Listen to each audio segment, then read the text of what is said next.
कहानी का पूरा आनंद लेने के लिए कहानी के पिछले सभी भागों को ज़रूर देखें। उसका लिंक मैं आपको डिस्क्रिप्शन बॉक्स में दे दूंगी और साथ में कमेंट बॉक्स में पिन भी कर दूंगी, तो आप वहां से भी जाकर देख सकते हैं। अति अपनी आंखें बंद करके लेटी हुई थी। उसे इंतज़ार था कि कब जश्न उसे फिर से प्यार करना शुरू करेगा, क्योंकि जब उसने आंखें खोली तो उसे सिवाय डांट के और कुछ नहीं मिला। इसलिए इससे अच्छा तो यही है कि वो अपनी आंखें बंद करके सोई ही रहे। लेकिन अचानक ही उसने अपनी आंखें खोली। जब उसे महसूस हुआ कि जश्न उससे दूर हो गया है, उसने देखा कि जश्न बेड से खड़ा हो गया है और इंटरकॉम से डॉक्टर को फ़ोन कर रहा है।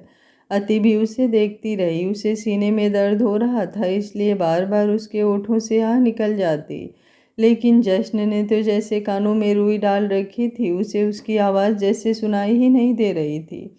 जब अति से रुका नहीं गया तो वो जश्न की तरफ देखते हुए बोली, मुझे दर्द हो रहा है, जानता हूँ, लेकिन जब डॉक्टर आएंगे तो वही दवाई देंगे। लेकिन मेरे दर्द का इलाज तो आपके पास है ना, एक बार पास तो आइए, अति ने तड़प कर कहा। तो जश्न ने उसकी तरफ देखा और बोला, दूर जाने का फैसला तो तुम्हारा था ना। जश्न ने जैसे ही ये बात कही, अति को याद आया कि वो जश्न को छोड़कर जा रही थी। साथ ही उसे नियति के प्रेग्नेंट होने और मनीषा की कही सारी बातें भी याद आई और जश्न का भी उन बातों को मानना उसे और भी ज़्यादा दर्द देने लगा। उसकी आंखें फिर से नम होने लगी। उसने रोते हुए ही अपनी नज़रें फेर ली और उसका यूं नज़रें फेर लेना जश्न के गुस्से को और भी ज़्यादा बढ़ा गया। वो उसके करीब बढ़ने लगा कि इतने में ही डॉक्टर आ गए और उन्होंने अति का चेकअप करना शुरू कर दिया। जश्न लगातार अति की तरफ देख रहा था, लेकिन अब अति ने एक बार भी उसकी तरफ नजरें नहीं उठाई। तो उसकी ये नाराज़गी और बेरुखी देखकर जश्न मन ही मन बोला, गलती भी करती हो और नाराज़ भी खुद को ही होना है। हमारा रिश्ता सिर्फ हमारा है। जब इसे जोड़ने वाले हम हैं तो इसे तोड़ने का हक किसी और का कैसे हो सकता है। तुम्हें कोई कुछ भी कहे, लेकिन तुम मुझसे ज़्यादा किसी और की बातों पर यकीन कर सकती हो। और अगर तुम्हारे दिल में कोई सवाल हो तो उसका जवाब तुम्हें सिर्फ मुझसे पूछना चाहिए, और पूछने से भी ज़्यादा तुम्हें मुझ पर यकीन करना चाहिए। जब अब तक मैं अपने प्यार पर तुम्हें यकीन नहीं दिलवा पाया तो क्या खाक मेरा प्यार। मुझे मेरी बेबी डॉल नाजुक चाहिए, लेकिन सिर्फ मेरे लिए।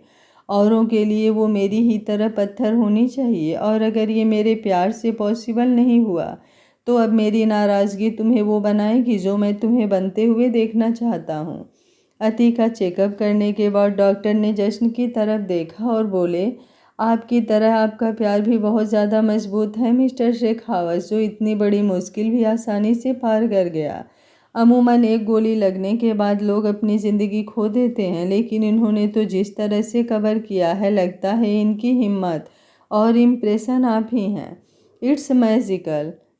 लगता है सब कुछ जुड़ा हुआ है मुझसे, बस एक भरोसा ही नहीं है, जश्न ने बड़बड़ाते हुए कहा और फिर हल्का मुस्कुराते हुए डॉक्टर की तरफ देखकर बोला, आपकी बातें सुनने में मुझे कोई इंटरेस्ट नहीं है। आप इतना बता दीजिए कि क्या अब मैं अपनी बीवी को अपने घर ले जा सकता हूँ।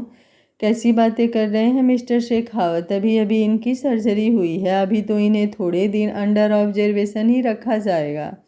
आपको जो भी करना है मेरे घर पर आपको सारी फैसिलिटीज़ मिल जाएगी, लेकिन मुझे जल्द से जल्द अपनी बीवी को घर पर लेकर जाना है। जश्न ने इस तरीके से कहा कि डॉक्टर के पास कोई जवाब ही ना बचे।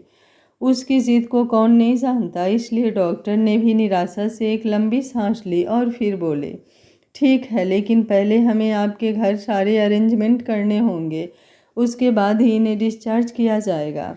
मुझे किसी के घर नहीं जाना, अति ने अचानक ही कहा। तो जश्न ने पहले एक नज़र उसकी तरफ देखा और फिर डॉक्टर की तरफ, जो हैरानी से अति को देख रहा था, लेकिन फिर जश्न की नज़रें खुद पर महसूस कर जश्न की तरफ देखने लगा और बेवजह ही हंसते हुए बोला, लगता है आपकी बीबी नाराज़ है आपसे।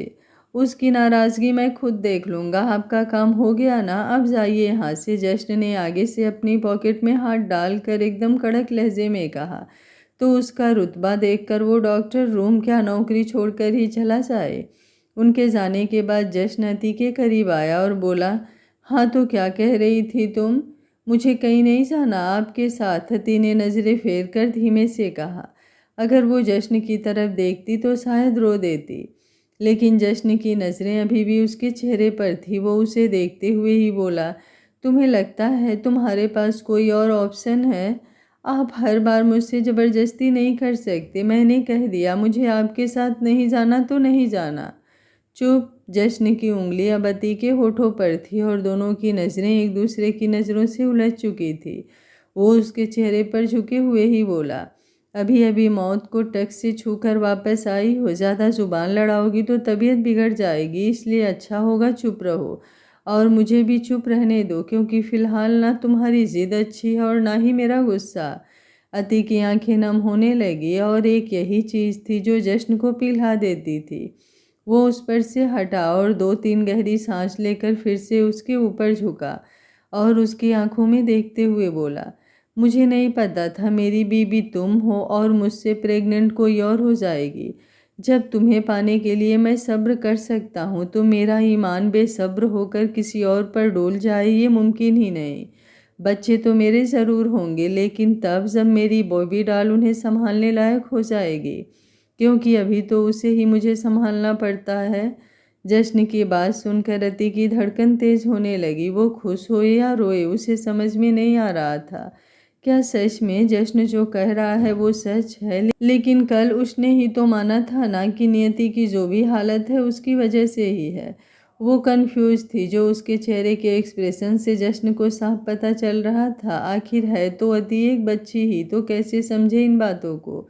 वो अपना निचला होठ बाहर की तरफ निकाले जश्न को ही देख रही थी और लंबी लंबी सिसकियां ले रही थी। तुम्हें मुझ पर यकीन करना है तो करो, नहीं करना है तो मत करो। जितनी सफाई मैंने तुम्हें दी है इतनी तो कभी किसी के बाप को भी नहीं दी। पर अगर तुम्हारे मन में अभी भी कोई वहम है कि तुम मुझे छोड़कर जा सकती हो या मैं तुम्हें जाने दूंगा, तो तुम भूल जाओ। तुम अति जश्न सिंह से खाओत हो और जैसे ही ये नाम अलग नहीं हो सकते, वैसे तुम भी मुझसे अलग नहीं हो सकती। इस बार जश्न ने एकदम कड़क लहजे में कहा तो अति बस उसे देखती ही रह गई। उसका बोलने का लहजा बिल्कुल वैसा था जैसे शुरुआती दिनों में होता था, बल्कि उससे भी ज़्यादा खतरनाक। अपनी बात कहकर जश्न उस रूम से बाहर चला गया और अति बस उसे जाते हुए देखती रह गई। क्या सच में मैंने इतनी बड़ी गलती कर दी? आपकी आंखें झूठ नहीं बोल सकती। मैं कैसे किसी की भी बातों में आकर आपको छोड़कर जाने का सोच सकती हूँ, जबकि मैं ये जानती हूँ कि हमें दूर करने वाले बहुत हैं। कैसे आप पर विश्वास ना करके किसी और पर विश्वास कर सकती हूँ? तो आपने उस दिन खुद माना था कि आप कितनी बेवकूफ़ हूँ मैं, प्लीज़ मुझे माफ़ कर दीजिए, वो खुद से ही कह रही थी। जश्न ने हॉस्पिटल से बाहर से लेकर अंदर तक हर जगह को अपने बॉडीगार्ड से भर रखा था। अति के डिस्चार्ज पेपर रेडी होने में अभी वक्त लगने वाला था और इतने वक्त में जश्न को एक और काम निपटाना था। वो हॉस्पिटल से बाहर आया और अपनी गाड़ी में बैठ वहाँ से निकल गया। उसकी गाड़ी एकदम हवा को चीरती हुई एक बेसमेंट में पहुंची, जहां एक साथ कई आदमियों के रोने की और दर्द भरी चीखों की आवाज़ें गूंज रही थी, जैसे कोई उन्हें बहुत ज़्यादा भयंकर दर्द दे रहा हो। वो अपनी गाड़ी से बाहर निकला और उसके चेहरे पर हर बार मुस्कुराहट बढ़ जाती जब वो चीखें उसके कानों में सुनाई देती। उसके कार से उतरते ही एक साथ कई आदमियों ने उसे आसपास से घेर लिया, लेकिन उनकी गर्दन और नज़रें झुकी हुई थी, जो बता रहे थे कि वो सब उसके ही आदमी हैं। और उनके बीच चलता हुआ जश्न इस वक्त एक चीते की तरह चल रहा था। आखिर जश्न वहां पहुंचा जहां 4 आदमियों को नीचे ज़मीन पर एक एक लोहे की खूंटी से बांध रखा था और उनका लहूलुहान पैर बता रहा था कि उन्होंने यहाँ से छूटने की नाकामयाब कोशिश बेहद की है। सिर पैर ही नहीं, उनका पूरा जिस्म भी बुरी तरह से घायल था। मौत भी इतना दर्द ना दे जितना वो इस वक्त सह रहे थे, लेकिन अभी तो कुछ भी नहीं हुआ था। अभी तो जश्न सिंह शेखावत से उनका सामना होना बाकी था, जो दुश्मनों के लिए दर्द का दूसरा नाम है। जश्न उनके सामने खड़ा हुआ था। एक आदमी जल्दी से एक चेयर लेकर आया, लेकिन जश्न ने उस चेयर को जोर से लात मारी और बोला, आराम करने नहीं आया हूँ यहाँ, हिसाब करने आया हूँ उस दर्द का जो इस वक्त मेरी बेबी डॉल को हो रहा है। उसकी आंखें इस वक्त आग की तरह जल रही थी, जो अब ना जाने किसकी चिता से ठंडी होने वाली है। जश्न गुस्से से उन आदमियों की तरफ देख रहा था और अब तक उन आदमियों ने इतना दर्द नहीं बर्दाश्त किया था जितना अब उन्हें डर लग रहा था। डर से वो कांप रहे थे। जश्न उनकी तरफ बढ़ा और एक के पैर पर अपना पैर रख दिया और उसे बुरी तरह कुचलते हुए बोला, मौत तो तुम लोगों को आनी है, लेकिन अपनी मौत को आसान कर सकते हो उस शख्स का नाम बताकर जिसके कहने पर तुमने मुझ पर हमला करने की हिम्मत की। आखिर मैं भी तो जानूं कौन सा कुत्ता शेर से मुकाबला करने की सोच रखता है। वो आदमी जिसके पैर पर जश्न का पैर था वो दर्द से चिल्लाने लगा। उसके लिए इस वक्त जश्न किसी राक्षस से कम नहीं था जो उसकी चोट पर बड़ी देर बेदर्दी से चोट दे रहा था। मुझे नहीं पता, हमारे पास तो सिर्फ फ़ोन। उसकी बात पूरी होने से पहले ही जश्न उसका पैर छोड़कर उसके सीने पर अपना पैर रख कर उसे अपने जूते तले दबाने लगा। वो आदमी अब दर्द से करा भी नहीं पाया, लेकिन जश्न इतने पर ही नहीं रुका। अब उसने अपने आदमी को इशारा किया, जिसके बाद वो एक कांच की बोतल लेकर आया जो बाहर से पूरी ब्लैक थी, इसलिए समझ पाना मुश्किल था कि उसके अंदर क्या है। जश्न आदमी के ऊपर से हटा तो उस आदमी ने लंबी सांस ली, लेकिन अगले ही पल उसकी सांसें रुक गई जब उसकी नज़रें उस बोतल पर गई और साथ ही साथ उसके साथियों की भी। सबकी सांसें हलक में अटक गई थी। उस बोतल में एसिड था। जश्न उनकी हालत देखकर मुस्कुराया और बोला, मेरी बेबी डॉल को गोली मारी तुम लोगों ने। अब तक तो तुम्हें मुझ पर हमला करने की सज़ा दी जा रही थी, लेकिन अब उस दर्द का बदला लूँगा जो दर्द मेरी बेबी डॉल को हुआ। अगर उसे एक खरोच लग जाए तो मैं उस खरोच को खरोच से भर दूँ। तो तुम लोगों ने तो उसे गोली मारी थी, तुम्हारा हाल क्या होगा ये तुम लोग सोच भी नहीं सकते। हम बताते हैं सब कुछ, एक आदमी उसकी खूंखार आवाज़ और नज़रों से डर कर बोला।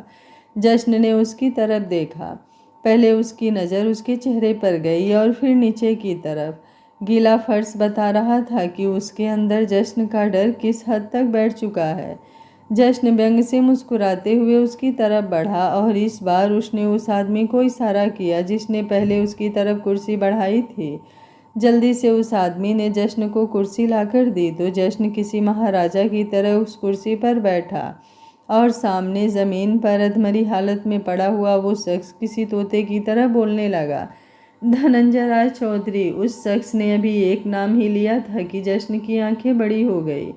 जिन कुत्तों को उसने सालों पहले ही हलाल कर दिया, लगता है उन्हें फिर से सांसें आने लगी थी। वो शख्स लंबी लंबी सांस लेते हुए आगे बोला, धनंजय राय चौधरी ने हमें पैसे दिए थे आप पर हमला करने के लिए। उसने ऑर्डर दिया था कि आप किसी भी हालत में ज़िंदा नहीं बचने चाहिए। हम लोगों को पैसों की सख्त ज़रूरत थी, इसलिए हमने ये काम अपने हाथ में ले लिया। पर हम वादा सूट। वो आदमी बीच में बोलता बोलता चुप हो गया और उसकी आंखें और मुंह खुला का खुला रह गया और वो नीचे धड़ाम से फर्श पर गिरा। एक गोली उसके माथे को चीरती हुई दीवार से जा लगी। उसकी आंखें भी बंद नहीं हुई थी और उसके बाकी साथी और चाहकर भी अपने आंखें बंद नहीं कर सकते थे। पूरे बेसमेंट में सन्नाटा फैल गया था। आसान मौत का वादा किया था, लो वादा पूरा किया और अब इन लोगों को ना मौत आनी चाहिए ना इनकी सांसें चलनी चाहिए। जश्न ने उस सन्नाटे को तोड़ते हुए अपने आदमी से कहा, जिनके हाथों में अलग अलग एसिड की बोतल थी। वो लोग जश्न से खुद की जान की भीख मांगते इससे पहले ही उन लोगों की दर्द से कराहने की आवाज़ उस बेसमेंट में गूंजने लगी और जश्न लंबे लंबे डग भरता हुआ वहां से बाहर आ गया और अपनी गाड़ी में बैठकर सीधा हॉस्पिटल के लिए निकल गया। गाड़ी चलाते वक्त उसने अपने एक खास आदमी को फ़ोन किया और उससे धनंजय राय चौधरी के बारे में सब कुछ पता लगाने के लिए कहा और ये भी कहा कि कल सुबह का सूरज वो आसमान में अपने घर पर नहीं बल्कि जश्न की आंखों में उसके किसी खुफिया ठिकाने पर देखे। थोड़ी देर बाद जश्न हॉस्पिटल, जहां अति के डिस्चार्ज की सारी फॉर्मेलिटी पूरी हो चुकी थी और बाहर गाड़ी तैयार खड़ी थी। अति चलने फिरने की हालत में नहीं थी, इसलिए उसे उसी हिसाब से व्हील चेयर पर ले जाया गया। घर पर भी सारा बंदोबस्त कर दिया गया था। अति ने अपने इर्द गिर्द नज़र दौड़ाई जहाँ पर बॉडीगार्ड का ढेर लगा हुआ था, लेकिन जश्न उसे कहीं भी दिखाई नहीं दे रहा था। अति को वापस घर देख सबके मुंह लटके हुए थे। कोई भी खुश नहीं था और ये बात अति महसूस कर सकती थी, इसलिए उसकी आंखें नम हो गई। इस दुनिया में कोई नहीं है उसका अपना सिवाय जश्न के। उसके भाई ने ही उसे पैसों के लिए बेच दिया और बाकी सब भी सिर्फ उसे दुखी देना चाहते हैं और एक वो जो उसे हद से ज़्यादा प्यार करता है, उस पर अपनी जान छिड़कता है। अपने पागलपन के चलते ही वो उसे ही छोड़कर जा रही थी। कितनी बड़ी गलती कर दी है उसने अपनी जान को नाराज़ करके। लेकिन वो मनाए भी तो कैसे। जश्न हॉस्पिटल तो आया था लेकिन उसके सामने नहीं आया। घर पर भी वो आई तो नर्स और बॉडीगार्ड्स उसे घर के अंदर लेकर आए और फिर वही उसे रूम में लेकर गए। लेकिन जैसे ही वो रूम में पहुंचे उसकी गालों पर ठहरे आंसू सूख गए और होठों पर एक मुस्कुराहट बिखर गई। ऐसा लग रहा था जैसे किसी अंधे को बरसों बाद आंखें मिली हो।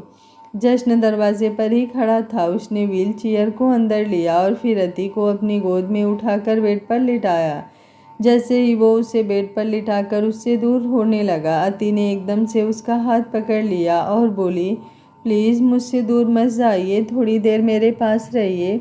जश्न ने उसके चेहरे की तरफ देखा जो तड़प से भरा हुआ था। उसकी नम आंखें बता रही थी कि इन आँखों को और कुछ नहीं चाहिए, सिर्फ जश्न के दीदार के अलावा। वो कांपते हुए हाथ बता रहे थे कि इन हाथों को और कुछ नहीं चाहिए, सिर्फ इससे कि जश्न उन्हें कुछ पल थाम ले। वो चुप रहा तो अति फिर से बोली, नाराज़गी जता लीजिए लेकिन बेरुखी मत दिखाइए। जुदाई से तो बढ़कर नहीं होती बेरुखी। गलती हो गई, प्लीज़ माफ़ कर दीजिए, अति ने फिर से तड़प कर कहा। तो जश्न थोड़ा सा उस पर झुका और बोला, जान ले लेती तुम, उफ तक नहीं करता, लेकिन जो तुमने किया उसकी कोई माफ़ी नहीं। अति की आंखों से आंसू बहने लगे लेकिन इस बार जश्न पत्थर बन चुका था। अति को यूं ही छोड़ वो अपने कपड़े लेकर बाथरूम में चला गया। उसके जाने के बाद अति ने अपना वो हाथ जोर से बेड पर मारा तो एकदम से खिंचाव पड़ने के कारण उसको बहुत तेज़ दर्द हुआ। लेकिन वो दर्द जो उसके सीने में हो रहा था उसके आगे कोई दर्द उस पर असर नहीं कर रहा था। अति भी काफ़ी देर तक रोती रही लेकिन आज इस रोने का जश्न पर कोई असर नहीं हो रहा था। या यूं कह लो, असर तो बहुत हो रहा था लेकिन वो असर अति को नहीं दिख रहा था, क्योंकि बाथरूम में शावर के नीचे खड़ा जश्न भी अपनी आंखें बंद किए अपनी आंखों की नमी को अंदर ही अंदर समेट रहा था। लेकिन सब नहीं बर्दाश्त हुआ तो उसने अपनी लाल आंखें खोली और एक आंसू गालों पर से लुढ़क गया। उसकी बेबी डॉल को आज उसने खुद से दूर किया था, लेकिन ये दूरी ज़रूरी थी उसे ये समझाने के लिए कि इस दूरी के उन दोनों के रिश्ते में कोई ज़रूरत नहीं है। दोनों एक जिस्म एक जान है और उन्हें किसी भी हालत में जुदा नहीं होना। जश्न के लिए इस दुनिया में कोई मायने नहीं रखता सिवाय अति के, तो अति के लिए भी जश्न के अलावा कोई भी मायने नहीं रखना चाहिए। उनको अलग करने वाले बेशक टूट जाएं लेकिन उनका रिश्ता नहीं टूटना चाहिए। काफ़ी देर तक जश्न शावर के नीचे यूं ही भीगता रहा और फिर बाथरोब पहनकर बाहर आया। आते ही उसकी नज़र बिस्तर पर गई जहाँ पर अति अपनी आंखें बंद करके लेटी हुई थी। वो उसके करीब आया तो उसे महसूस हुआ कि अति गहरी नींद में है। शायद दवाइयों की वजह से उसे नींद आ गई थी। उसने अपने शॉर्ट्स पहने और फिर बेड की दूसरी तरफ आकर लेट गया। बिना एक पल गंवाए उसने अपनी बेबी डॉल को अपनी बाहों में समेट लिया। ये दूरी सिर्फ उसको समझाने के लिए थी, तड़पाने के लिए नहीं। दिन भर की तड़प अब रात में ख़त्म होने वाली थी। जिन एहसासों के लिए दिन भर दोनों तरसे थे, अब उस तड़प को करार मिलने वाला था। अति को अपनी बाहों में लेकर ही जश्न उसे पागलों की तरह जगह जगह पर चूमने लगा ताकि ये यकीन दिखला सके कि उसका जश्न उससे बहुत प्यार करता है और कभी उससे दूर नहीं जा सकता। भले ही अति गहरी नींद में थी लेकिन धीरे धीरे उसके चेहरे पर आई सारी सिकन हटती जा रही थी। मैं कमज़ोर नहीं हूँ लेकिन बेबी डॉल तुम कमज़ोरी बन गई हो मेरी, पर अपनी कमज़ोरी को ही अपनी ताकत बनाना मैं अच्छे से जानता हूँ। तुम मेरी दुनिया हो और अपनी दुनिया को अपने पास रखने के लिए मैं पूरी दुनिया को आग लगा सकता हूँ। प्यार तो मैं तुम पर अपना अब भी यूं ही लुटाऊंगा, उसने कहा और फिर अति के माथे पर एक प्यार भरा लम्स दे दिया जो अति की रूह तक को सुकून दे गया। उसके बाद उसने दोनों पर कंबल उठाया और फिर आंखें बंद कर ली। अगली सुबह अति की आंखें खुली तो वो बिस्तर पर अकेली थी। जश्न कमरे में भी नहीं था और उसके बिस्तर पर भी नहीं। वो एक बार फिर से मायूस हो गई क्योंकि उसे जश्न का उस रात को यूं ही छोड़कर जाना याद आ रहा था। और फिर से उसकी आंखें नम हो गई। कुछ मिनटों बाद ही दरवाज़ा खुला तो उसने बड़ी उम्मीदों से दरवाजे की तरफ देखा कि शायद जश्न होगा। अगर जश्न हुआ तो वो एक बार फिर से उससे माफ़ी मांगेगी, कुछ भी करेगी, लेकिन अब उसके बिना नहीं रह सकती, उससे और ज़्यादा दूर नहीं रह सकती। लेकिन उसकी सारी उम्मीदें टूट गई जब दरवाजे पर नर्स थी जो उसकी ड्रेसिंग वगैरह करने के लिए आई थी। अति का मन कर रहा था कि वो उस नर्स को वहाँ से भगा दे, लेकिन अपनी और जिद और मनमानी करके वो जश्न को और ज़्यादा नाराज़ नहीं कर सकती थी, इसलिए चुपचाप उस नर्स का कहना मानती रही। वहीं दूसरी तरफ जश्न एक चेयर पर सिर झुकाकर बैठा था। उसकी आंखें बंद थी, लेकिन एक झटके से उसने अपनी आंखें खोली तो ऐसा लगा जैसे उन आंखों में सूरज ने अपनी सारी लाली समा दी हो। उसके सामने एक शख्स बैठा था जो करीबन 50-55 साल का था। दिखने में तो वो एक बिजनेसमैन लग रहा था, लेकिन फिलहाल उसकी हालत किसी भिखारी की तरह हो चुकी थी। उसके कपड़े पूरी तरह से फटे हुए थे और शरीर पर जगह जगह खरोच और मारपीट के निशान थे जो शायद जश्न के आदमियों ने ही दिए थे। जब कुत्ता बूढ़ा हो जाए तो काटना तो दूर, उसे तो भौंकना भी बंद कर देना चाहिए, लेकिन बुढ़ापे में तो तुम में जोश और भी ज़्यादा बढ़ गया, लगता है मौत का डर नहीं रहा, जश्न ने उस आदमी को देखते हुए कहा। वो आदमी जश्न की बात सुनकर पागलों की तरह हंसने लगा और बोला, खुद को शेर समझते हो ना तुम, लेकिन शेर के मन में एक ही गलतफहमी होती है कि उस जंगल का वो एक ही शेर है और यहाँ पर कोई और राज नहीं कर सकता। लेकिन अब वक्त खत्म हुआ, क्योंकि तुम्हारा सामना करने वाला अब आ चुका है। वो तुम्हें बताएगा कि कुत्ता तो बूढ़ा होता ही है, लेकिन शेर भी हमेशा जवान नहीं रहता, उसका भी वक्त आता है, और जब उसका वक्त खत्म होगा तो सबसे पहले उसका जंगल पर राज खत्म होगा। जश्न ने एक गहरी सांस ली और फिर उसकी आंखों में देखते हुए बोला, जंगल में राज करने की इच्छा तो मैंने कभी की ही नहीं, लेकिन अगर कोई मेरे इलाके में घुसकर मुझसे ही पंगा लेने की कोशिश करेगा तो असली शेर चीड़-फाड़ कैसे करता है ये तो मैं उसे तसल्ली से समझाऊंगा। सुना है तेरा बेटा वापिस आ गया और शायद उसी के दम पर तू इतना उछल रहा है। लगता है वही है जिसने कुत्तों की तरह मुझ पर पीछे से भौंकने की हिम्मत की है और तू उसे शेर कर रहा है। तो एक काम कर, बुला अपने उस शेर को, देखते हैं कौन किस पर राज करेगा और कौन किसका सीना चीरेगा।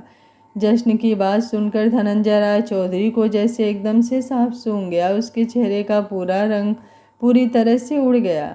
वो जल्दी से बौखलाया हुआ बोला, मेरे बेटे का इन सब से कोई लेना देना नहीं है, तुम्हारी दुश्मनी मुझसे है और तुम्हें जो भी नुकसान पहुंचाना है वो मैंने पहुंचाया है। जश्न हंसते हुए बोला, तेरी ये बौखलाहट बता रही है कि कुत्ते ने कुत्ता ही पैदा किया है, जिसके न सीने में दम है न जिगर में। चल दिया तुम्हें मौका, कर दिया उसे अपनी अदालत से बाइज्जत बरी, पर तेरे लिए इतना दरिया दिल हो जाऊं ये तो मुमकिन नहीं। तुम कुछ नहीं कर सकते मेरा। धनंजय ने अभी कहा ही था कि जश्न अपनी चेयर को पीछे की तरफ ढकेलते हुए उठा और नीचे ज़मीन पर रखे हुए उसने 2 पत्थरों को अपने हाथों में उठाया और धड़ाधड़ धनंजय के मुंह पर मारना शुरू कर दिया।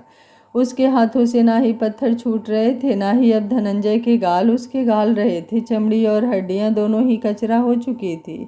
जिस गति से धनंजय के चेहरे से खून बह रहा था, उससे ज़्यादा गति से जश्न की सांसें चल रही थी और उस एक एक सांस को महसूस हो रहा था अति का दर्द जो वो पिछले 3 दिनों से बर्दाश्त कर रही थी। धनंजय पहले तो चीखता चिल्लाता, लेकिन धीरे धीरे उसकी चीखें भी बंद हो चुकी थी। पता नहीं वो जिंदा था या मर गया था, लेकिन जश्न एकदम से राक्षस बन चुका था। वो इतने पर भी नहीं रुका। धनंजय जब फर्श पर नीचे गिर गया तो उसने वो पत्थर जोर से अपने हाथों में कसा और उसके सीने पर मारना शुरू कर दिया, और तब तक मारता रहा जब तक उसके सीने में छुपा दिल बाहर से दिखाई नहीं देने लग गया। पूरा सीना फट चुका था और खून के छींटे जश्न के चेहरे पर भी थे। जमीन पर पड़ा इंसान कब से लाश में बदल चुका था और जश्न उस लाश को ही दर्द देता रहा। गुस्सा, नफरत, दर्द, जुनून, पागलपन सब अपने चरम पर थे। पूरा दिन बीत चुका था, लेकिन जश्न घर वापस नहीं आया, पर उसकी नज़रें घर पर ही थी। अपने फ़ोन में चल रहे लाइव कैमरा से वो अपने कमरे में बैठी गुमसुम सी अति को भी देख सकता था। उसे देखकर जश्न के चेहरे पर एक हल्की सी मुस्कुराहट आई, लेकिन वो मुस्कुराहट खुशी की नहीं बल्कि दर्द से भरी थी। अपने फ़ोन में अति को देखते हुए वो बोला, मेरे बिना कुछ पल बिताना तुम्हारे लिए मुश्किल हो रहा है और चली थी पूरी ज़िंदगी अकेले बिताने। उसने फ़ोन बंद किया और साथ ही अपनी आंखें भी। आज रात वो घर नहीं जाने वाला था। वहीं दूसरी तरफ अपने कमरे में बेड पर लेटी यति आंखें भी नहीं बंद कर रही थी कि कहीं अगर उसने आंखें बंद कर ली तो वो गहरी नींद में ना चली जाए। उसे इंतज़ार था जश्न का कि कब वो आए और कब वो उससे बात करे। उसने अपने फ़ोन की तरफ देखा जिससे उसने जश्न को ना जाने कितने ही फ़ोन मिलाए थे, लेकिन जश्न ने एक भी फ़ोन रिसीव नहीं किया। उसने घड़ी में वक्त देखा तो रात के 11 बज रहे थे। इस वक्त तक तो आपको आ जाना चाहिए था। आप चाहे कितना भी नाराज़ हो, कितना भी बिजी हो, लेकिन रात को तो मेरे पास आते ही थे। क्या अब आपकी नाराज़गी आपकी मोहब्बत से भी बढ़कर हो गई? प्लीज़ आ जाइए ना, उसने रोते हुए कहा। जिस कमरे में उसकी एक एक सांस खिली खिली होती थी, आज उसी कमरे में जश्न के बिना उसे घुटन महसूस हो रही थी। नम आंखें सूखने का नाम ही नहीं ले रही थी। अचानक से कमरे का दरवाज़ा खुला तो जश्न को दरवाजे पर देखकर उसने एक गहरी ठंडी सांस ली। जश्न ने जब अपनी आंखें बंद कर सोने की कोशिश की तो वो सो ही नहीं पाया। नींद आती भी कैसे जब नींद चुराने वाली खुद ही नींद के लिए जद्दोजहद कर रही थी। वो अंदर आया तो अति ने बेड से खड़े होने की कोशिश की, लेकिन तब तक जश्न अपने कपड़े लेकर बाथरूम की तरफ बढ़ गया और अंदर जाने से पहले बोला, मैं इस कमरे में सिर्फ सोने आया हूँ। अगर कुछ बात करने की कोशिश भी की तो वापस चला जाऊँगा। उसकी धमकी सुनकर सिवाय बेबसी से रोने के अलावा अति कुछ नहीं कर पाई। वो बस बाथरूम के दरवाजे को देखती रही। जश्न आया और चुपचाप बिस्तर पर लेट गया। उसने आंखें बंद कर ली, लेकिन अति अभी भी बस उसकी तरफ देखती रही। पूरा दिन उसने जश्न का इंतज़ार किया, ये सोच कर कि आते ही ना जाने उससे क्या क्या कहेगी, लेकिन जश्न ने सामने आते ही एक बात कहकर उसके होठ सिल दिए। जश्न को यूं ही देखते देखते उसकी पलकें बोझिल हुई तो वो सो गई। उसके सोने के बाद जश्न उसकी तरफ पलटा और उसके करीब आया। फूलों सा चेहरा एकदम मुरझा गया था, आंखें रो रो कर सूज गई थी और जो होठ कभी रस से भरे लगते थे आज पूरी तरह से सूखे हुए थे। उसे यूं देखकर उसकी आंखें नम हो गई। पत्थर पिघलने लगा था जिसकी आंखें सिर्फ गुस्से से भरी होती थी, उनमें मोहब्बत की तड़प नजर आने लगी थी। उसने फिर से उसे अपनी बाहों में भर लिया और उसके चेहरे पर हर जगह बड़े प्यार से चूमा। चलते दिल को कुछ राहत मिली तो धीरे धीरे वो भी सो गया। आज सुबह एक बार फिर जश्न उसके उठने से पहले ही कमरे से बाहर चला गया। जहां अति पर सूर्य की किरणें पड़ रही थी, वहीं जश्न के चेहरे पर आग की लपटें चमक रही थी। उसके सामने एक चिता जल रही थी और वो चिता किसी और की नहीं, धनंजय राय चौधरी की ही थी। जिस वक्त जश्न उसके अंतिम संस्कार में शामिल हुआ, उसकी चिता के सामने उसकी आत्मा को शांति मिलने की दुआ कर रहा था और ठीक उसके दूसरी तरफ खड़ा था एक 25-26 साल का लड़का जिसकी आंखें आग की लपटों से भी ज़्यादा लाल थी। उसकी एक नज़र उसके बाप की चिता पर तो दूसरी नज़र उसकी दूसरी तरफ खड़े जश्न सिंह शेखावत पर थी। मौलिक, हमें लगता है हमें यहाँ से चलना चाहिए, उसके साथ खड़े एक आदमी ने कहा जो तकरीबन 45-50 साल का था। सब लोग जा चुके हैं। मौलिक ने सामने की तरफ देखा जहाँ सामने जल रही चिता की आग ठंडी पड़नी शुरू हो चुकी थी और वहाँ पर खड़े सभी लोग जा चुके थे। उसने एक नज़र उस आदमी की तरफ देखा और फिर बोला, आप चलिए चाचा जी, मैं थोड़ी देर में आता हूँ। उसकी बात सुनकर मृत्युंजय राय चौधरी ने कुछ नहीं कहा, बस उसका कंधा थपथपाकर वहाँ से चले गए। मौलिक राय चौधरी अपनी आग उगलती नज़रों से सामने ठंडी होती हुई आग को देख रहा था, लेकिन जैसे ही वो आग ठंडी होती जा रही थी उसके दिल में जल रही आग बढ़ती जा रही थी। मेरे पास खोने के लिए सिर्फ एक ही चीज़ थी, मेरे डैड, अब वो भी नहीं रहे। उनके अंतिम संस्कार में शामिल होकर तुम मुझे बेवकूफ़ बनाना चाहते हो कि उनकी हत्या के पीछे तुम्हारा हाथ नहीं, लेकिन मैं जानता हूँ कि उन्हें मारने वाले हाथ तुम्हारे ही हैं।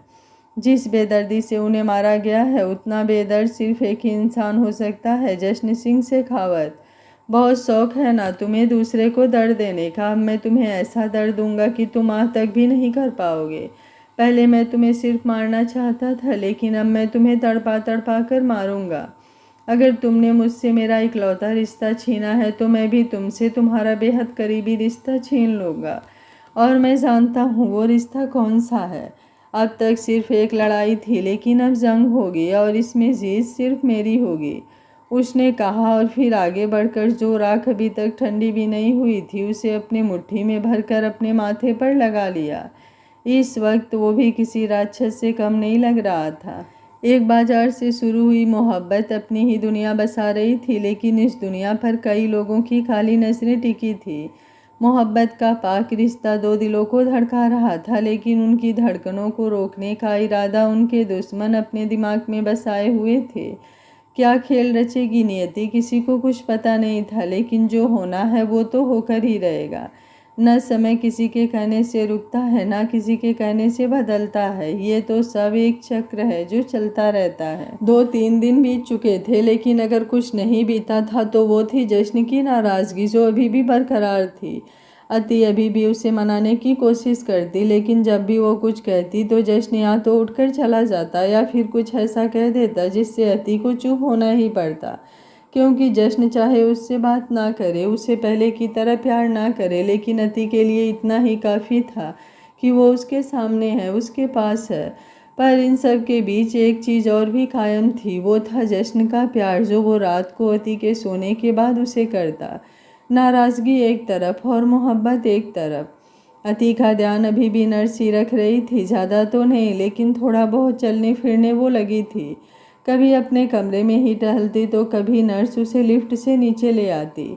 इतने दिनों में रागिनी और नियति चुप ही थी, क्योंकि उन्हें एक खास मौके का इंतज़ार था जो शायद उन्हें बहुत जल्द मिलने वाला था। मनीषा, जिसे जश्न ने घर से बाहर निकलने के लिए कह दिया था, वो अभी तक घर पर ही थी, क्योंकि हर्ष ने उसकी तरह से जश्न से माफ़ी मांगी थी और वादा किया था कि आज के बाद मनीषा कोई भी गलती नहीं करेगी। जश्न उन्हें घर पर रखने के लिए बिल्कुल तैयार नहीं था, लेकिन कुछ सोचते हुए उसने हाँ कर दी। पर मनीषा को खास वार्निंग दी थी कि आज के बाद वो अति के सामने भी ना आए। पर लातों के भूत जब लातों से नहीं माने तो बातों से क्या ही मानेंगे, इसलिए उसके दिमाग में यही चलता रहता था कि कैसे वो अति को इस घर से और जश्न के दिल से बाहर निकाले।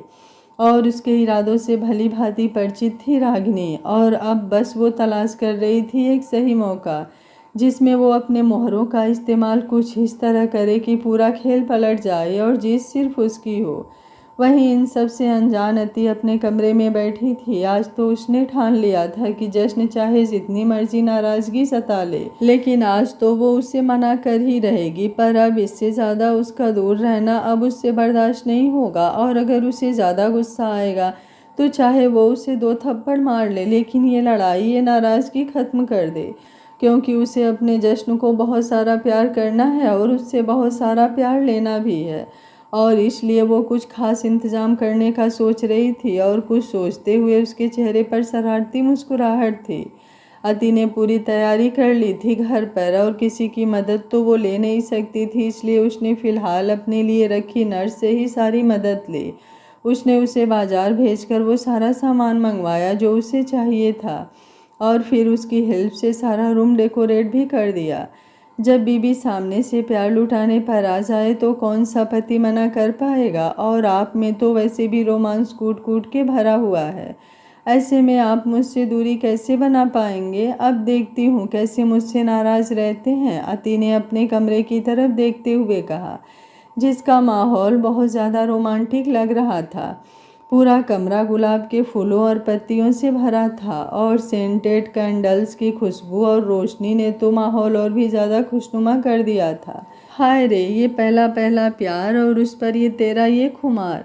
अति के चेहरे से मुस्कुराहट जाने का नाम ही नहीं ले रही थी। जब जश्न के आने का वक्त हुआ था, उसने नर्स को जाने के लिए कहा। वो नर्स भी मुस्कुराते हुए वहाँ से चली गई, लेकिन जैसे ही वो नर्स सीढ़ियों से नीचे उतरी, रागिनी उसके सामने आकर खड़ी हो गई, और इस वक्त उसकी नज़रें किसी साजिश की तरफ इशारा कर रही थीं। कुछ देर उनमें बातें हुई, और फिर वो नर्स उल्टे पैर वापस अति के कमरे की तरफ चली गई। अति ने उससे वापस आने का कारण पूछा तो उसने जवाब दिया कि जब तक जश्न नहीं आ जाता तब तक वो वहाँ से नहीं जा सकती। थोड़ी देर कमरे में रुकने के बाद वो अति को थोड़ी देर सैर करवाने का बोलकर उसके पीछे गार्डन की तरफ आ गई। वो रोज़ ही अति को सैर करवाने के लिए गार्डन में लेकर आती थी, इसलिए अति को इसमें कुछ अजीब नहीं लगा। दोनों गार्डन में टहल ही रही थी कि अचानक से किसी ने पीछे से आकर अति के चेहरे पर एक रुमाल रखा और देखते ही देखते अति बेहोश हो गई। वहीं दूसरी तरफ जश्न फिलहाल अपने केबिन में बैठा था और गुस्से से पूरा लाल हो चुका था। कोई उसके सिस्टम को हैक करने की कोशिश कर रहा था ताकि उसका पर्सनल डाटा चुरा सके, जिसकी वजह से जश्न के चेहरे पर थोड़ी परेशानी झलक रही थी। लेकिन फिर उसके चेहरे पर एक हल्की सी मुस्कुराहट तैर गई, क्योंकि जो ये सब करने की कोशिश कर रहा था उसका खुद का सारा पर्सनल डाटा अब उसकी आंखों के सामने था। उसकी हर एक डिटेल्स अब उसके हाथों में थी।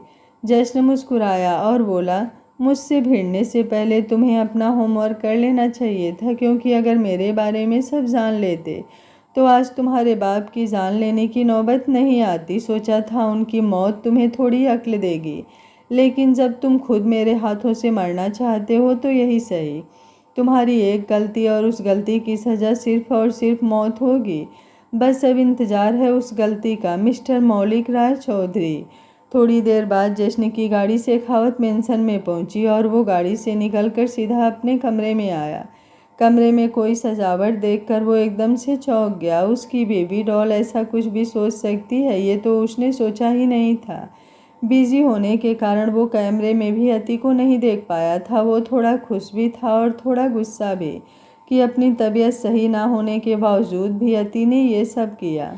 आखिर ये लड़की कब अक्ल से काम लेना शुरू करेगी? ये सब चीज़ें तो बाद में भी हो सकती थी, लेकिन पहले उसने खुद की तबीयत पर ध्यान देना चाहिए। अभी पिछले स्टंट में लगी चोट ठीक नहीं हुई कि दोबारा स्टंट करने पर आ गई। उसने कमरे की सजावट देख कोई एक्सप्रेशन नहीं दिए और अति को ढूंढने के लिए नज़रें दौड़ाई, लेकिन अति उसे कहीं भी दिखाई नहीं दी। वहीं कमरे के बाहर खड़ी नियति उसे देखकर जल्दी से अंदर आई। वैसे ये सही है, पहले खुद नाराज़ करो और फिर नाराज़गी दूर करने के तरीके से और नाराज़ करो, जश्न ने पलटते हुए कहा। उसे लगा दरवाजे पर शायद अति होगी, लेकिन नियति को देखकर वो चुप हो गया और फिर से नज़रें फेर ली। नियति आगे बढ़ने लगी तो जश्न ने उसे हाथ दिखाकर रोका और बोला, तुम्हें इस घर में रहने की इजाज़त दी है, इतना ही बहुत है। मेरे कमरे में आने की कोई ज़रूरत नहीं है। जो भी कहना है बाहर दरवाजे पर खड़ी होकर कह सकती हो। उसकी बात सुनकर हल्की सी नियति मुस्कुराई और बोली, इतनी भी बेरुखी अच्छी नहीं है। किसी वक्त प्यार थी मैं तुम्हारा, लेकिन अब तो कुछ भी नहीं होना। जश्न ने अब उसकी तरफ देखकर कहा तो नियति अब उसके रोकने पर भी नहीं रुकी और सीधा अंदर आ गई और उसके बिल्कुल करीब होकर बोली, अभी भी बहुत कुछ हो सकता है हमारे बीच। मैंने तुम्हें समझाने की बहुत कोशिश की कि वो लड़की तुम्हारे लायक बिल्कुल नहीं है, लेकिन तुम नहीं माने। तुम्हें क्या लगता है ये साज सजावट उसने तुम्हारे और अपने लिए की है? नहीं, ये उसने हमारे लिए की है ताकि हम अपनी ज़िंदगी की नई शुरुआत कर सकें। उसे भी समझ आ गया कि शायद उसका और तुम्हारा कोई मेल नहीं है, इसलिए आज शाम को ही वो यहाँ से जा चुकी है। उसकी बात सुनकर जश्न हैरान रह गया और पीछे हटते हुए बोला, नहीं, ऐसा बिल्कुल नहीं हो सकता। मैं जानती थी तुम यकीन नहीं करोगे, लेकिन अब चाहे तुम मानो या ना मानो, सच यही है। तुमने खुद ने देखा था कि वो लड़की उस दिन भी तुम्हें छोड़कर चली गई थी, क्योंकि उसे गलतफहमी हुई थी। जश्न ने गुस्से से गरजते हुए बोला। नियति उसके फिर करीब आई और उसका हाथ पकड़कर बोली, अगर उसे कोई गलतफहमी हुई थी तो वो तुमसे बात करके उस गलतफहमी को दूर भी तो कर सकती थी ना। लेकिन नहीं, वो तो बस तुम्हें छोड़कर चली गई, बिना ये सोचे कि तुम्हारा क्या हाल होगा। अरे, जब वही तुम्हारे साथ नहीं रहना चाहती तो तुम क्यों उसके साथ ज़बरदस्ती कर रहे हो? छोड़ दो उसका पीछा। पहले तो मैं तुम्हारे पास नहीं थी, इसलिए तुमने उससे शादी की, लेकिन अब तो मैं वापस आ गई हूँ ना। उसे अपनी ज़िंदगी का एक कड़वा सच मानकर भूल जाओ और वापस मेरे साथ अपनी ज़िंदगी की नई शुरुआत करो। मैं अभी भी तुमसे बहुत प्यार। खामोश, एक लफ्ज़ नहीं सुनूंगा मैं तुम्हारे मुंह से, जश्न ने उसे गुस्से से घूरते हुए कहा और एक झटके से उससे अपना हाथ छुड़वा लिया। उसकी आंखें इस वक्त अंगारों की तरह धधक रही थी। तुम्हारे प्यार का मुझे कोई अंदाज़ा नहीं, लेकिन मेरा प्यार सिर्फ और सिर्फ मेरी अति के लिए है। उसके गुस्से को देखकर नियति थोड़ा सहम रही थी, लेकिन आज उसे पीछे नहीं हटना था। आज उसे किसी भी तरह जश्न पर काबू पाना था, इसलिए अब वो सीधा उसके सीने से लग गई और बोली, तुम्हारा प्यार प्यार है, लेकिन मेरा प्यार, उसका क्या, वो तो कुछ मायने नहीं रखता तुम्हारे लिए। तुम्हें मेरी तड़प नहीं दिखाई देती? जिस तरह तुम उस लड़की के लिए तड़प रहे हो, वैसे भी मैं तुम्हारे लिए तड़प रही हूँ, लेकिन तुम्हें मेरी कोई फिक्र नहीं। क्यों नहीं तुम समझ पा रहे हो कि वो लड़की नहीं रहना चाहती तुम्हारे साथ, नहीं करती वो तुमसे प्यार, क्योंकि अगर ऐसा होता तो वो तुम्हारे साथ रहती, यूं बार बार तुम्हें छोड़कर नहीं जाती। प्लीज़ भूल जाओ उसे। कब तक यूं ही उसके पीछे रोते रहोगे? वो लड़की सिर्फ तुम्हें कमज़ोर करना चाहती थी। वो जानती है तुम उससे प्यार करते हो और उसके बिना नहीं रह सकते, इसलिए तुम्हें अकेला छोड़कर चली गई ताकि तुम कमज़ोर हो जाओ। लेकिन तुम तो कहते थे ना कि दुनिया की कोई भी ताकत जश्न सिंह शेखावत को कमज़ोर नहीं कर सकती, फिर क्यों उसके लिए खुद को तकलीफ़ दे रहे हो? जश्न उसकी बातें सुन रहा था। पहले तो वो उसे खुद से दूर कर रहा था, लेकिन अब उसके हाथ रुक चुके थे। कहीं ना कहीं नियति की बातें उसे सच लग रही थी। जब अति जानती है कि वो उसके बिना नहीं रह सकता, तो क्यों उसे बार बार छोड़कर चली जाती है? एक बार हुआ, दो बार हुआ, लेकिन अब तीसरी बार वो उसे छोड़कर चली गई। कब तक वो उसके पीछे यूं ही भागता रहेगा, उसके आगे गिड़गिड़ाता हुआ उसे वापस अपनी ज़िंदगी में लेकर आता रहेगा? नियति की बातें सुनकर जश्न का चेहरा एकदम एक्सप्रेशनलेस हो चुका था, पर अंदर ही अंदर वो एक दर्द से जूझ रहा था। आखिर वो कब तक यूं ही अति को ज़बरदस्ती अपने साथ रखता रहेगा? कब तक इस रिश्ते में मोहब्बत की जगह सिर्फ ज़बरदस्ती होगी, या शायद कभी मोहब्बत होगी ही नहीं? तुम शायद सही कह रही हो, मुझे कोई कमज़ोर नहीं कर सकता। जश्न सिंह शेखावत अपनी मर्जी से और अपने दम पर जीता है। कोई भी उसकी ज़िंदगी को अपने हाथों की कठपुतली नहीं बना सकता। जब किसी की नफ़रत मुझे बर्बाद नहीं कर सकती, तो मेरी खुद की मोहब्बत तो सिर्फ मेरी है, इसे मैं खुद को कैसे बर्बाद करने दूंगा? जश्न की बातें सुनकर नियति थोड़ी हैरान हुई, लेकिन उसके चेहरे पर एक सातिर मुस्कुराहट थी। वो जश्न के सीने से अलग हुई और उसकी तरफ देखते हुए बोली, आज पहली बार लग रहा है कि मैं अपने पुराने जश्न को देख रही हूँ, उसकी बात सुन रही हूँ। ना जाने कहाँ गायब हो गया था ये जश्न। थैंक यू सो मच मुझे एहसास करवाने के लिए कि मैं कितनी बड़ी गलती कर रहा था, और सॉरी मैंने तुम्हें इतना हर्ट किया। इट्स ओके, तुम भले ही मुझसे दूर हो गए थे, लेकिन मैं तो आज भी सिर्फ तुम्हारे बारे में ही सोचती हूँ, सिर्फ तुमसे ही प्यार करती हूँ। अति ने अब उसके चेहरे को अपने फिर से हाथों में भरते हुए कहा, तो जश्न ने अपने हाथ उसकी कलाइयों पर रखा और बोला, अब मुझे सब समझ आ गया है, तुम फिक्र मत करो, मैं जल्द सब कुछ ठीक कर दूंगा, लेकिन अभी मैं थोड़ी देर आराम करना चाहता हूँ। हाँ हाँ, तुम फिक्र मत करो, तुम आराम करो, मैं यहीं तुम्हारे साथ हूँ, नियति ने बेड की तरफ बढ़ते हुए कहा। तो जश्न ने उसका हाथ पकड़ा और बोला, मैं थोड़ी देर अकेला बिताना चाहता हूँ, आई प्रॉमिस, उसके बाद मैं तुम्हारी सारी शिकायतें दूर करूँगा। उसके मुंह से ये सब बात सुनकर नियति का चेहरा पूरी तरह से खिल गया। उसके चेहरे पर एक रहस्यमयी मुस्कुराहट आ गई और वो मुस्कुराते हुए ही कमरे से बाहर चली गई। जश्न ने दरवाज़ा बंद किया और फिर आईने के सामने आया। कुछ पल वो खुद को यूं ही देखता रहा और फिर एकदम से ही उसने अपना हाथ जोर से उस आईने पर मारा, लेकिन अब शीशा कमज़ोर कहे या उसका हाथ फौलादी कि वो शीशा पूरा बिखर गया, लेकिन जश्न के हाथ को खरोच तक नहीं आई। लेकिन कांच भले ही चकनाचूर हो गया हो, उसका गुस्सा अभी भी बरकरार था।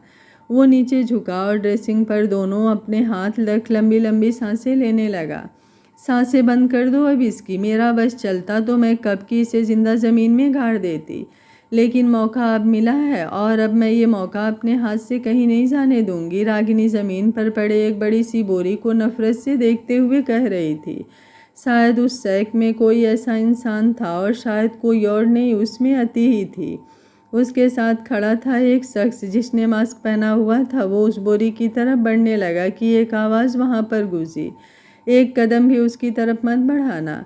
उन दोनों ने घूम कर देखा तो वहाँ और कोई नहीं, नियति थी। नियति भी उन दोनों को देखते हुए आगे बढ़ी और फिर स्पेशली उस लड़के की तरफ देखते हुए बोली, तुम उसे हाथ भी नहीं लगाओगे? मैं नहीं चाहती मेरे अलावा तुम किसी और को छुओ, और वैसे भी इसका काम मैं अपने हाथों से तमाम करूँगी। तुम यहाँ, मैंने तुम्हें मना किया था ना यहाँ आने से। तुम्हें सिर्फ एक काम दिया था कि अति के वहाँ ना होने पर जश्न को अपनी मुट्ठी में कर लेना, लेकिन तुम यहाँ आ गई। अब फिर से वो पागलों की तरह इसे ढूंढने की कोशिश करेगा, और अगर उसे पता चला कि ये हमारे पास है तो हम में से कोई नहीं बचेगा। रागिनी जी आगे बढ़कर बोली, उन्होंने नियति को जश्न को संभालने के लिए कहा था ताकि जश्न को अति को ढूंढने का मौका भी मिल सके। नियति भी उनके पास आई और फिर उसके गाल पर हल्का सा हाथ लगाते हुए बोली, ओ मेरी प्यारी सासू माँ, आप बेवजह परेशान हो रही हैं। आप फिक्र मत कीजिए, इस बार जश्न को मैंने ऐसी पट्टी पढ़ाई है कि वो इसे ढूंढना तो दूर, अगर ये खुद भी उसके सामने चली जाए तो वो इसकी तरफ देखेगा भी नहीं। उसकी हालत तो कुत्ते की तरह हो गई है, जो ना घर का रहा ना घाट का। अति को उसकी ज़िंदगी में हमने रहने नहीं दिया, और अब वो फिर से मेरी तरफ आएगा, मेरा दीवाना बनकर घूमेगा। लेकिन मैं उसे इतना तड़पाऊंगी कि उसके सिर पर नाच रहा मोहब्बत का भूत खुद ब खुद नीचे गिर जाएगा और वो सिर्फ रोता गिड़गिड़ाता जाएगा। वो लड़का जो अब तक खामोश था और एक ही जगह पर खड़ा था, वो नियति की तरफ बढ़ा और उसे अपनी तरफ घुमाते हुए उसने अपना मांस खटाया तो नियति उसे देखकर मुस्कुराई और जल्दी से उसके सीने से लग गई। अब तो आप खुश हैं ना मुझसे हर्ष? आपने जो चाहा था वो मैंने कर दिया। अब बस जल्द ही जश्न मेरे काबू में होगा और उसका सब कुछ आपके काबू में। नियति ने हर्ष के सीने से लगे हुए ही कहा। तो हर्ष शैतानों की तरह हंसने लगा और बोला, इसलिए तो मैं तुमसे इतना प्यार करता हूँ। तुम्हारे अलावा ये काम और कोई नहीं कर सकता था, और तुम्हारे इस काम का इनाम है कि इस लड़की को तुम खुद अपने हाथों से ख़त्म करो। हर्ष की बात सुनकर नियति मुस्कुराने लगी और फिर रागिनी जी की तरफ देखने लगी। ऐसे क्या देख रही हो? अब मेरा बेटा मेरी बहू को कुछ देना चाहता है तो मैं मना थोड़े करूँगी। जाओ कर दो इस कहानी का अंत। रागिनी जी ने कहा तो नियति के चेहरे पर तैर रही शैतानी मुस्कुराहट और भी ज़्यादा लंबी हो गई। वो अपने कदम उस बोरी की तरफ बढ़ाने लगी। उसके चेहरे पर नफरत भरे भाव बढ़ते ही जा रहे थे। वो अपने दांत पीसते हुए मन ही मन बोली, मुझे नीचा दिखाया था ना तुमने, अब देखो कैसे मेरे पैरों तले पड़ी हो। उसने जश्न से मुझे थप्पड़ मरवाया था ना, अब देखो उस एक थप्पड़ का हिसाब मैं तुमसे किस तरह लेती हूँ। मुझे मेरे कमरे और शेखावत मेंशन से बाहर निकलवाने की कोशिश कर रही थी तुम। मैं तो तुम्हें तुम्हारी ज़िंदगी से ही बाहर कर रही हूँ। काश तुम होश में होती और मैं तुम्हें बता पाती कि नियति से पंगा लेना तुम्हारे लिए कितना भारी पड़ रहा है। तुम्हें इतना तड़पाती कि तुम अगला जन्म लेने तक के बारे में सोचती भी नहीं।